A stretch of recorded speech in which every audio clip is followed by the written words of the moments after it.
Bonsoir à tous, très heureuse de vous retrouver sur Monaco Info en ce dimanche 4 mai. Voici les titres de l'actualité. Pour la deuxième journée consécutive, la principauté a vibré au rythme du e-prix et c'est Sébastien Buemi qui a soulevé la coupe en clôture de cette 9e édition.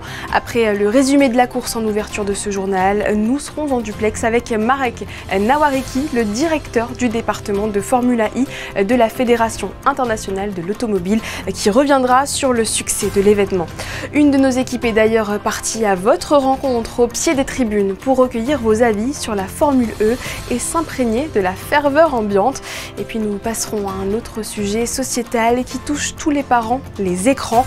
Comment réguler leur utilisation auprès des plus jeunes et parfois même auprès des adultes? Des experts ont divulgué au cours d'une conférence de précieux conseils que nous vous partageons.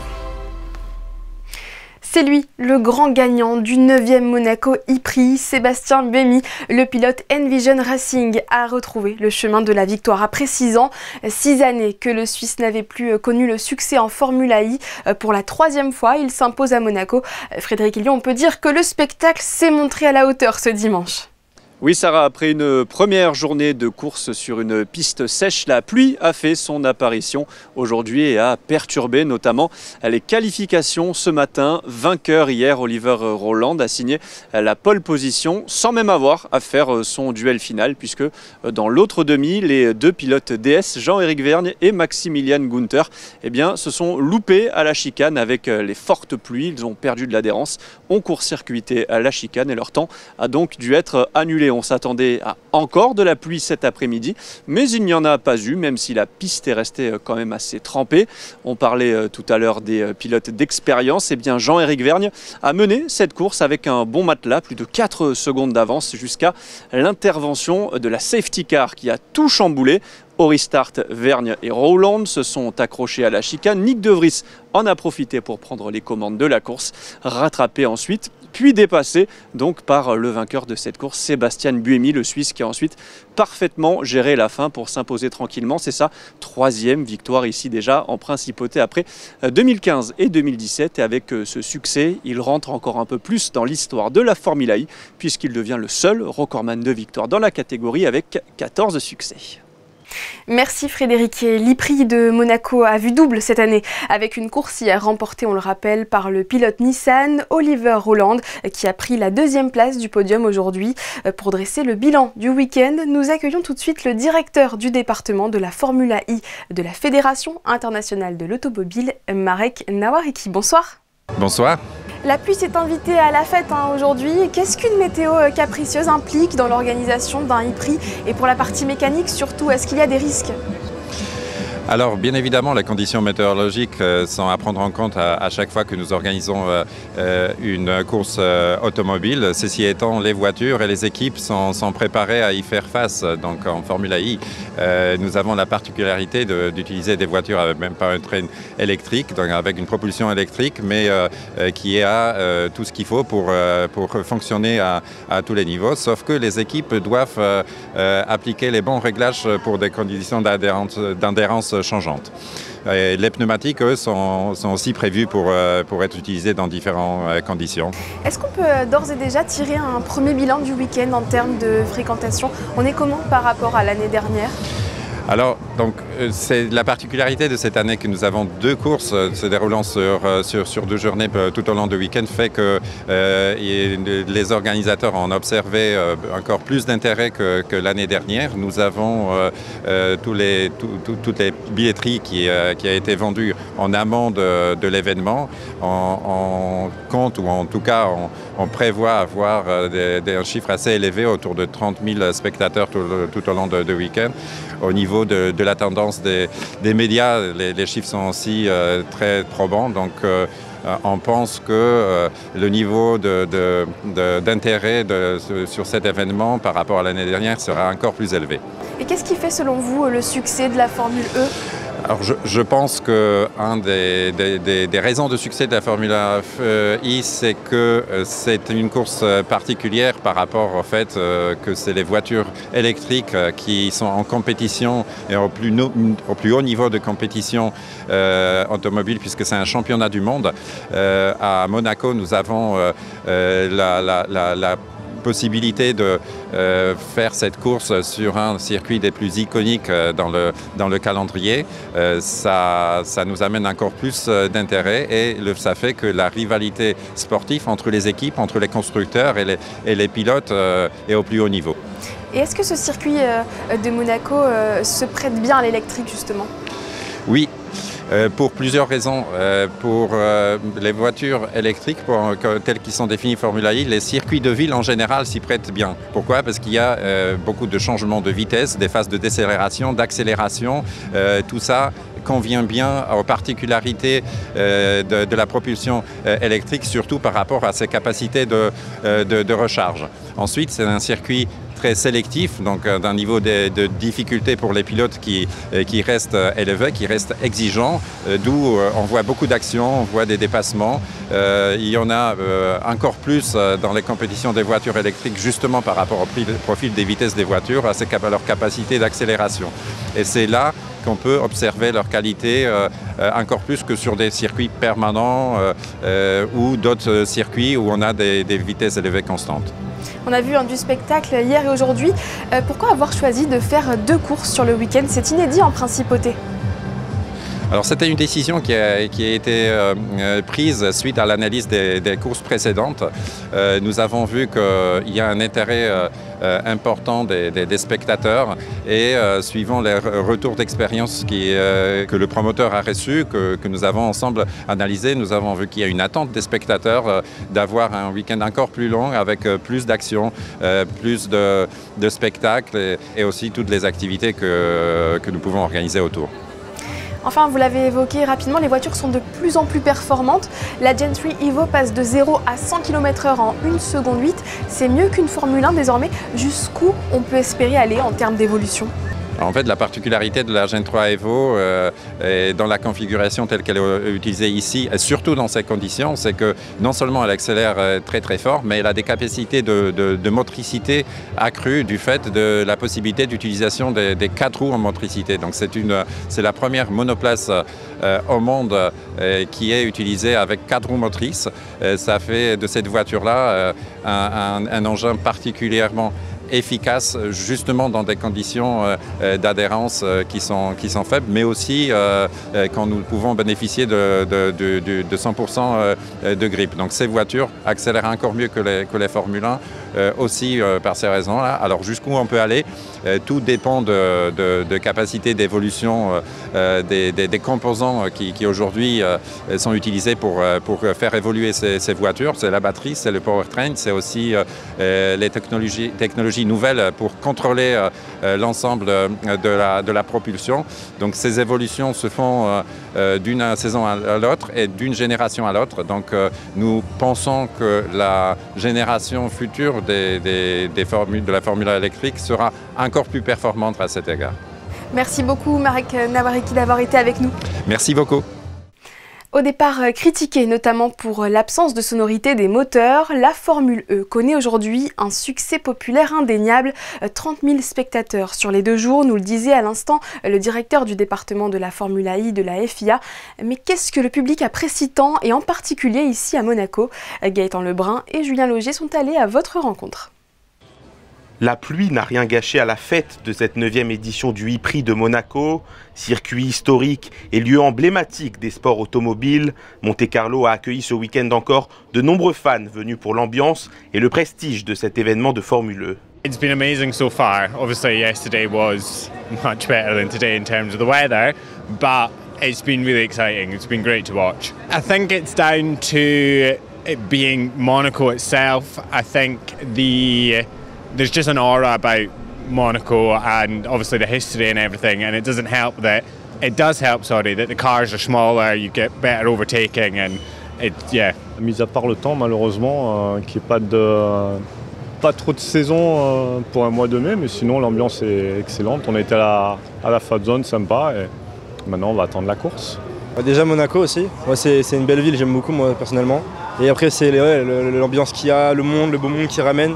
Moi ça me plaît beaucoup, j'aime bien. Franchement c'est très sympa. Les fans ont aussi pu compter hier sur la mise en place du Pit Boost qui permet à chaque pilote de bénéficier de 10% d'énergie en plus lors de son retour au stand.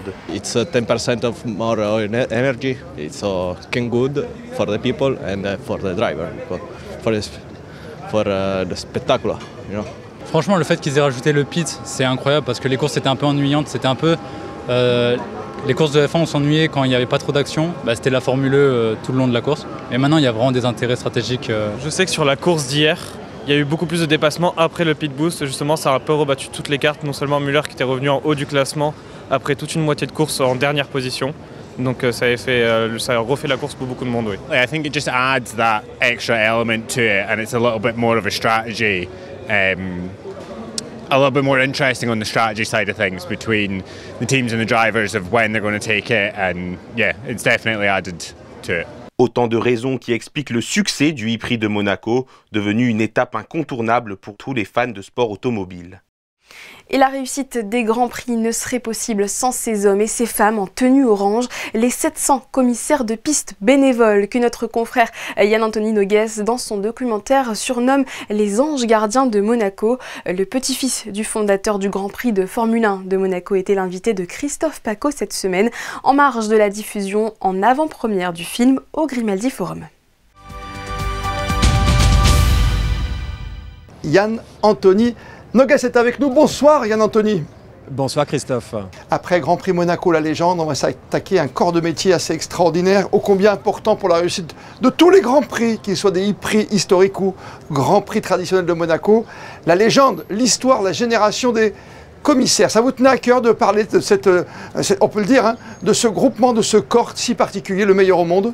Bien sûr, de cette armée orange, Christophe. En fait, ça nous tenait à cœur avec le président Boeri de rendre hommage à ces 700 hommes et femmes qui œuvrent derrière les rails chaque année, d'autant que cette année, eh bien, on célèbre le 50e anniversaire de la mythique combinaison orange. C'est en 1975 qu'elle a été lancée. Ça finalement lançait également le professionnalisme, le début du professionnalisme du corps des commissaires. Après nombre d'accidents, notamment celui de 67 de Bandini. Absolument, ça a vraiment été ce qui a tout déclenché, surtout dans l'esprit de Michel Boeri, qui était commissaire de piste à la chicane, et l'accident de Lorenzo Bandini, le célèbre pilote Ferrari, qui a péri dans les flammes, enfin 3 jours plus tard, mais ça a fait comprendre à tout le monde, ça a été la prise de conscience que les bottes de paille, les quelques commissaires sous-équipés avec un simple brassard finalement sur le bras, sans combinaison, sans extincteur à proximité immédiate, eh bien, ce n'était plus possible. C'est pour ça qu'il y a eu cette prise de conscience, et c'est pour ça que l'année après, il y avait des rails un petit peu partout autour du circuit, et surtout sur la zone du port. Et puis à partir de 1974-1975, eh bien cette véritable professionnalisation du corps des commissaires, même s'il s'agit de bénévoles. Rien n'est laissé au hasard, on le voit dans ce documentaire, qui n'est pas un documentaire comme les autres, qui va plus loin encore, et qui parle encore une fois des 3 Grands Prix, de garçons et de filles avec des destins liés. Il y a beaucoup d'histoires, on va le voir, intergénérationnelles, et puis il y a surtout un fil rouge. On l'a vu hier soir, une idée génial, c'est la voix de Charles Leclerc. Évidemment, en plus on a une forme d'alignement des planètes parce qu'on a tourné l'année dernière en fait. Donc on a décidé de suivre 2 jeunes recrues. D'abord une fille de 20 ans qui regardait le Grand Prix avec son grand-père. Depuis qu'elle était toute petite, elle rêvait de se retrouver autour du circuit un jour, et elle rêvait de devenir commissaire de piste. Et puis d'un autre garçon, 18 ans, Hugo, lui, son grand-père était commissaire, son père était commissaire, il rêvait à son tour d'être commissaire. Donc on les a suivis. D'abord, grosse épreuve, hein, Christophe, parce que la sélection est drastique. 487 appelés, seulement 40 candidats commissaires retenus. Alors finalement, sans dévoiler de secret, ils ont été retenus. Donc on les a suivis pendant le stage, on les a suivis pendant l'e-Prix, qui était leur baptême du feu, on les a suivis pendant le Grand Prix historique, pendant le Grand Prix de Formule 1. Et c'est là qu'on a eu un véritable alignement des planètes, parce que Charles Leclerc, le héros national, eh bien, il a gagné. Donc vous imaginez l'émotion autour du circuit. Et nous, on était là avec Franck Florino pour capter cette émotion des commissaires de piste l'année où Charles a gagné. Et Charles, eh bien, a accepté d'être le narrateur, de faire la voix off de ce documentaire. Lui et son manager Nicolas Todd ont dit oui immédiatement. Les anges gardiens de Monaco, et cette formidable... Il y a une image très forte, hein, cette armée orange qui remonte, suivie des autres commissaires avec des tenues différentes, mais peu importe, on sent qu'il y a une vraie famille. Évidemment que c'est une famille avec beaucoup de convivialité, avec beaucoup de solidarité. Ils sont là les uns pour les autres. Ce qu'on a vu, ce qu'on a pu témoigner, est constaté par nous-mêmes en arpentant le circuit en long, en large. Pendant ces 3 épreuves, c'est effectivement de cet esprit de famille. Parce qu'aujourd'hui, quand on regarde les chaînes info, pas Monaco Info, mais quand on regarde les chaînes info en France, qu'on voit cette humeur, cet esprit ambiant, on se dit, bon, on est à une époque où finalement, il n'y a plus beaucoup de passion, il n'y a plus beaucoup de solidarité, les gens ne travaillent plus.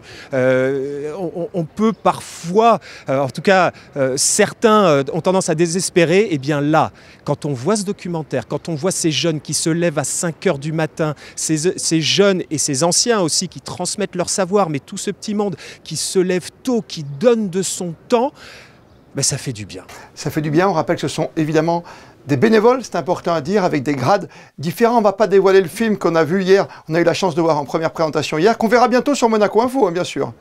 Bah évidemment, sur Monaco Info, partenaire de ce documentaire, de la même manière que Canal+. Donc vous pourrez découvrir ce documentaire sur Monaco Info à 21 h le 24 mai, donc c'est à la veille du Grand Prix. Il y a un héritage qui est très fort. Il y a votre nom, bien sûr, qui résonne pour tous les Monégasques. Il y a Charles Leclerc qui reparle et de sa famille, et de ses amis, et puis aussi ce jeune commissaire, vous l'avez dit, avec le papa et le grand-père. C'est ça aussi, c'est de transmettre quelque chose pour plus tard aussi votre rôle, Yann Anthony Noguès, avec ce film. C'est de faire comprendre aussi à tout le monde que il y a une âme, c'est tout le cœur d'un pays qui vibre pour ce Grand Prix. Et là, effectivement, on sent la passion. Merci de nous avoir fait rêver et de nous avoir beaucoup appris également hier soir. On est dans l'impatience, évidemment, dans l'attente de revoir et de voir tous ensemble ce film sur Monaco Info et chez nos confrères de Canal. Merci Yann Anthony Noguès dans ce beau décor qu'est la place du Casino. Merci à vous.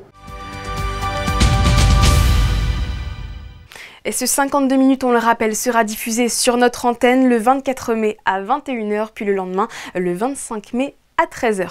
En football, Monaco s'est imposé face à Saint-Etienne hier 3-1 dans le cadre de la 32e journée de Ligue 1.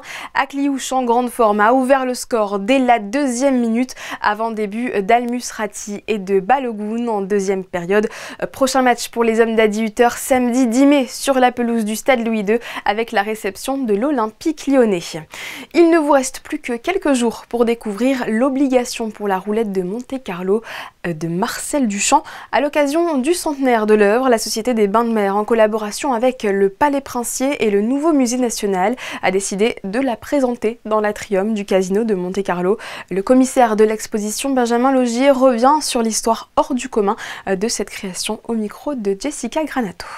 C'est une œuvre qui a été réalisée ici donc il y a 100 ans, jour pour jour quasiment, lors d'un séjour un peu prolongé de Marcel Duchamp à Monaco et plus largement sur la Côte d'Azur, où il décide, alors qu'il entreprend d'arrêter de peindre, de jouer une martingale plusieurs semaines ici à Monaco. Et pour ne pas trop perdre d'argent, il publie cette obligation de sorte à avoir un pécule à jouer pendant plusieurs semaines, avec cette obligation signée à la fois de lui-même, Marcel Duchamp, et de son double féminin, Rose Sélavy.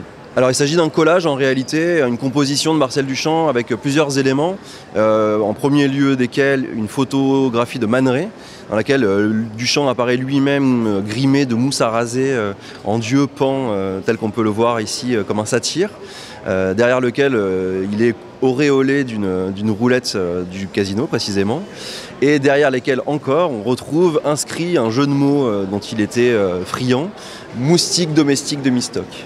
C'était une façon pour lui de réaliser, de constituer ce pécule pour pouvoir jouer. Les mécènes de l'époque de Marcel Duchamp savaient qu'ils achetaient une œuvre de Marcel Duchamp avant d'acheter une obligation pour la roulette.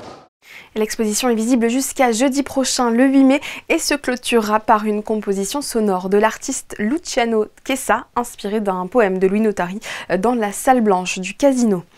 Pas toujours simple pour les parents d'accompagner leurs enfants à l'ère des smartphones et des réseaux sociaux. Quelles règles instaurer en fonction des différents âges? Pour donner quelques clés, l'association Action Innocence et la British School ont organisé une conférence récemment. Voici ce qu'il fallait en retenir avec Christine Datomel et Arnaud Imbert. Face à l'omniprésence des écrans dans la vie quotidienne, de nombreux parents se sentent désarmés. Comment poser des limites sans brider l'autonomie?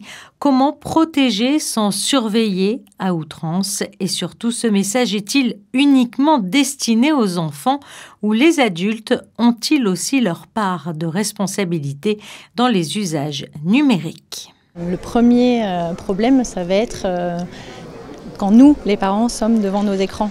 Et qu'est-ce que ça va engager au niveau du lien parent-enfant qui va avoir du mal à se construire si effectivement le parent coupe la relation régulièrement avec son bébé, puisque le lien parent-enfant se constitue et se construit essentiellement grâce à la relation.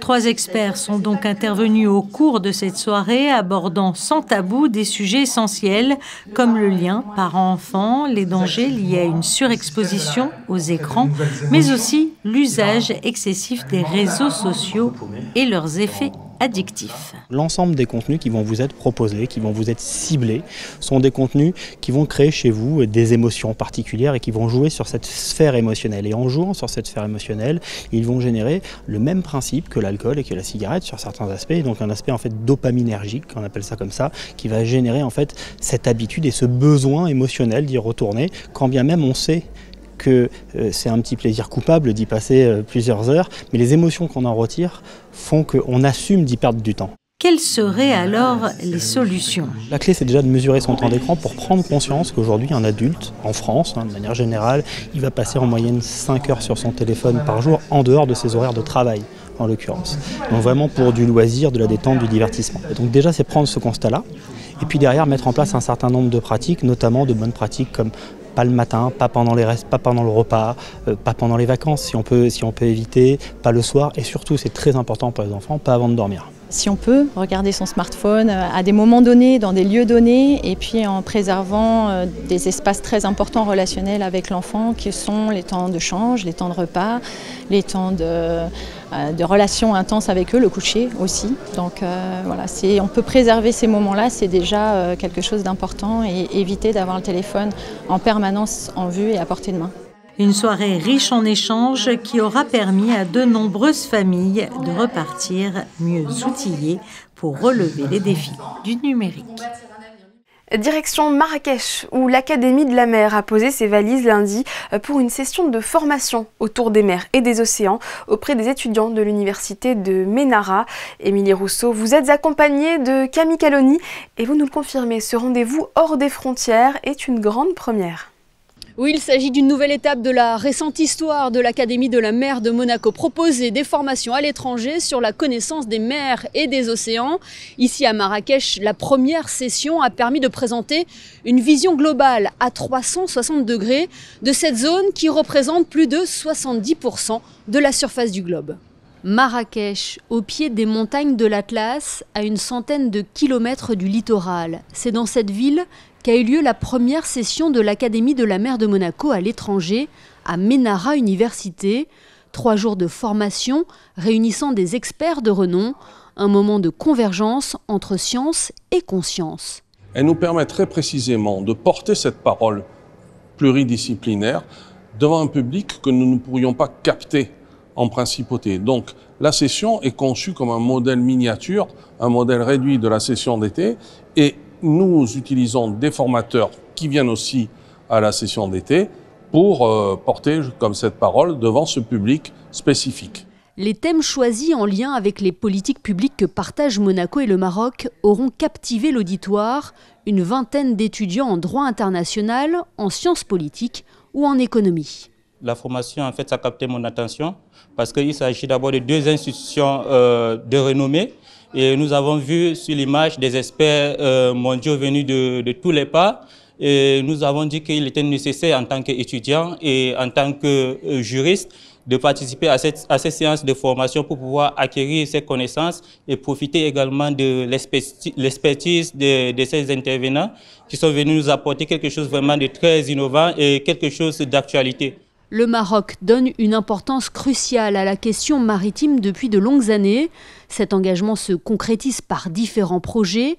L'un d'entre eux, mené en faveur des pays du Sahel, a été exposé par le professeur Mohamed Amin Balambo lors de cette session de formation. j'ai eu le privilège et l'honneur de présenter un séminaire sur l'initiative atlantique de Sa Majesté le Roi Mohamed VI. Il s'agit d'une initiative stratégique qui vise à transformer les défis maritimes en opportunités dans le cadre d'un modèle innovant de coopération sud-sud.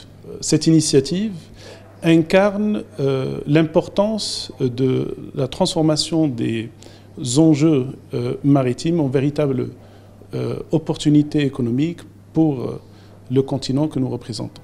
Depuis sa création, l'Académie de la mer, qui peut compter sur le soutien de l'Agence universitaire de la francophonie, a fait le choix de transmettre un enseignement 100% en français, une initiative saluée par les intervenants. En réalité, la plupart des formations qui sont généralistes, multidisciplinaires, sont presque toujours en anglais.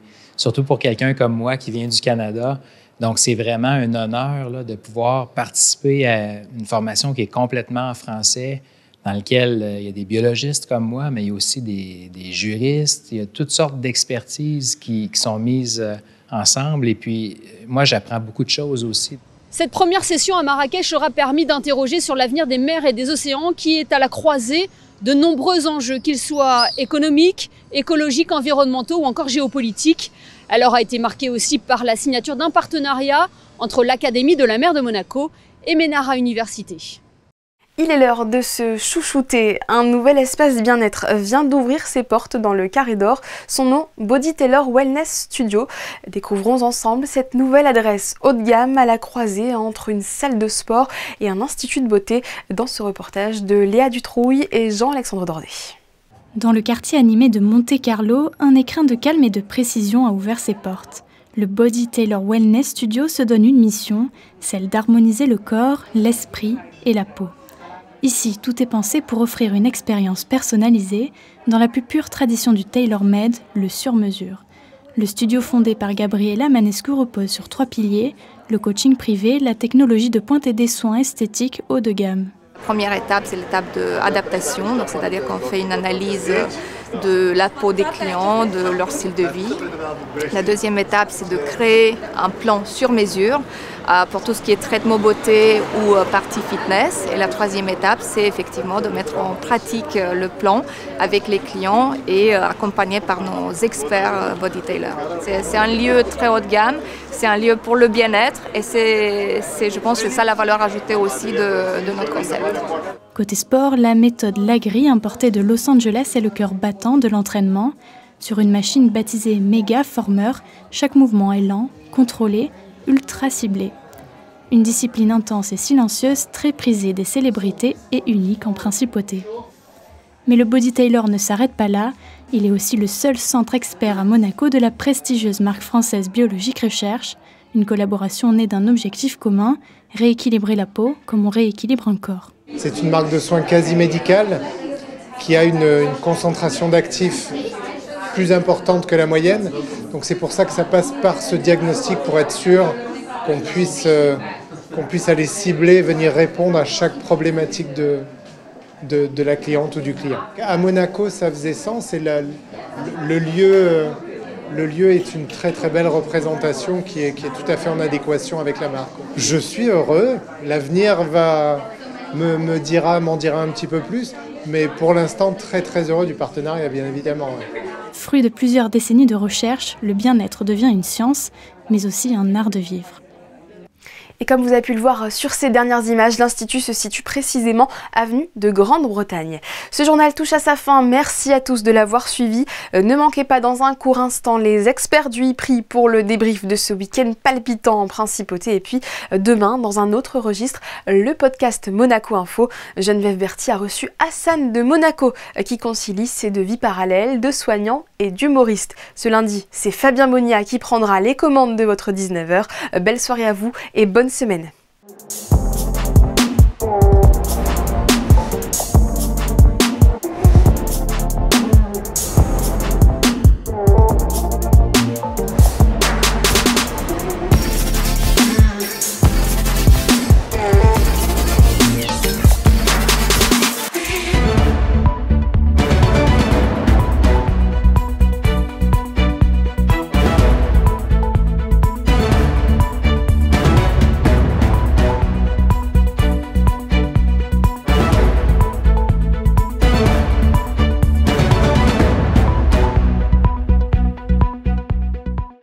Retrouvez la météo avec Suisse Courtage, votre partenaire de confiance en assurance à Monaco. Protection sur mesure pour particuliers et professionnels.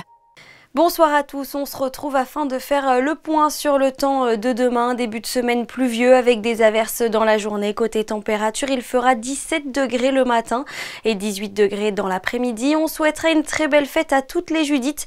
Et puis le 5 mai, depuis 15 ans, c'est une journée dédiée à l'un des plus beaux métiers du monde, celui de sage-femme. L'idée est de mettre à l'honneur chaque femme, mais aussi les 300 hommes qui exercent cette très belle profession. C'était la météo avec Suisse Courtage, votre partenaire de confiance en assurance à Monaco. Protection sur mesure pour particuliers et professionnels.